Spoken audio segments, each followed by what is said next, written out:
আসসালামু আলাইকুম রহমতুল্লাহি ওয়া বারাকাতুহু। প্রিয় দর্শক বিন্দুরা, ভাই এবং বোনেরা, রব্বুল আলামিন ইন্নাল 8 বছর তো প্রায় ওয়াজ করেছি, এখন চিন্তা ভাবনা আছে যে সিনেমা অঙ্গনে অভিনয় করা। আজকে যে স্ক্রিনের মধ্যে যে ফটোটা আপনারা দেখতে পাচ্ছেন, তিনি বাংলাদেশের বিখ্যাত একটা বড় মাপের স্কলার ছিলেন। তিনি বড় মাপের একটা আলেমে দ্বীন ছিলেন, কিন্তু সে আজ দুঃখের বিষয়, সে আজ এত বড় আলেম হয়ে সে একটা জালেমের মতো কাজ করেছে। সে এত বড় একটা আলেম হয়ে, যার মুখ থেকে কোরআনের বাণী শুনতে পেতাম, যার মুখ থেকে আল্লাহ রব্বুল আলমিনের কোরআন তেলাওয়াত শুনতে পেতাম, যার মুখ থেকে আমার রাসূলুল্লাহ সাল্লাল্লাহু আলাইহি সাল্লামের হাদিস শুনতে পেতাম, কিন্তু সেই মুখটাতে আজ যেন শয়তানের গুণগান চলছে। সে যেন বক্তা হয়ে আজ যেন এক টিকটকারে পরিণত হয়েছে। সে যেন মাথার চুল স্টাইল করে কেটে সে যেন চুলের মধ্যে কালার করেছে। বিষয়টা আছে খুঁটিনাটি করে এটাই আমরা জানতে পাচ্ছি যে উনি কোন এক বিষয় নিয়ে যে কিনা এত বড় একটা পথটাকে ছেড়ে দিয়ে সে একটা নিকৃষ্ট পথকে বেছে নিয়েছে। সে ভালো পথটাকে ছেড়ে দিয়ে শয়তানের পথটাকে অ্যাকসেপ্ট করে নিয়েছে। অনেক খবর নেওয়ার পরে এটাই বুঝতে পারছে সে যেন একখান মহিলার জন্যে, সে যেন একটা মেয়ের জন্যে এত বড় একটা নিকৃষ্ট কাজ তিনি করে চলেছে। এই দোয়া আল্লাহ রব্বুল আলামিন যেন ওনাকে সঠিক পথটা বোঝার তৌফিক করেন। ব্রাদার মিল্লাত ইসলাম, আমার দ্বীনি ভাইরা, আল্লাহ রব্বুল আলামিন কোরআন পাকে ইরশাদ করছেন, ইন্না শাইতানা লিল ইনসানি আদুউম মুবিন।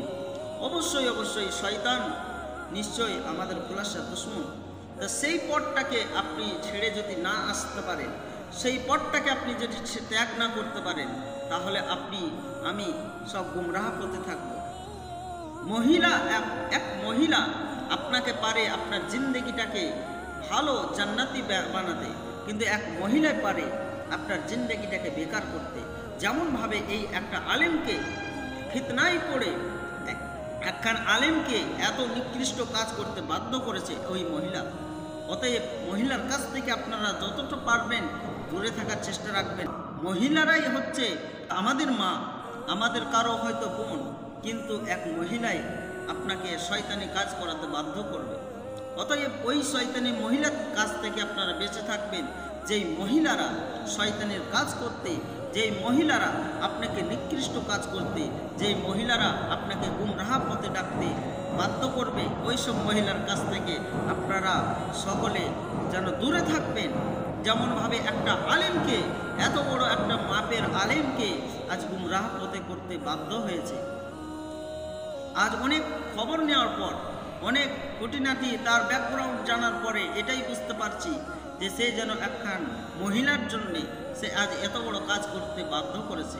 সে এক মহিলাকে খুব গান পরাণ দিয়ে ভালোবাসত, কিন্তু সে যেন ওই মহিলা এক টিকটকার ছিল, যার কারণে এই ব্যক্তি এত বড় একটা দ্বীন ইসলাম প্রচার করতেন। সে যেন আল্লাহর কোরআন বাণী শোনাতেন, আল্লাহ রসুলের হাদিস শোনাতেন, কিন্তু আজ সে এই পথটাকে ছেড়ে দিয়ে আজ শয়তানের পথটাকে বেছে নিয়েছে। সে যেন টিকটকার হবে, সে যেন একটা হিরো হবে। আজ আপনারা দেখতেই পাচ্ছেন স্ক্রিনের মধ্যে কত বড় মাপের তিনি একখান আলেম ছিলেন।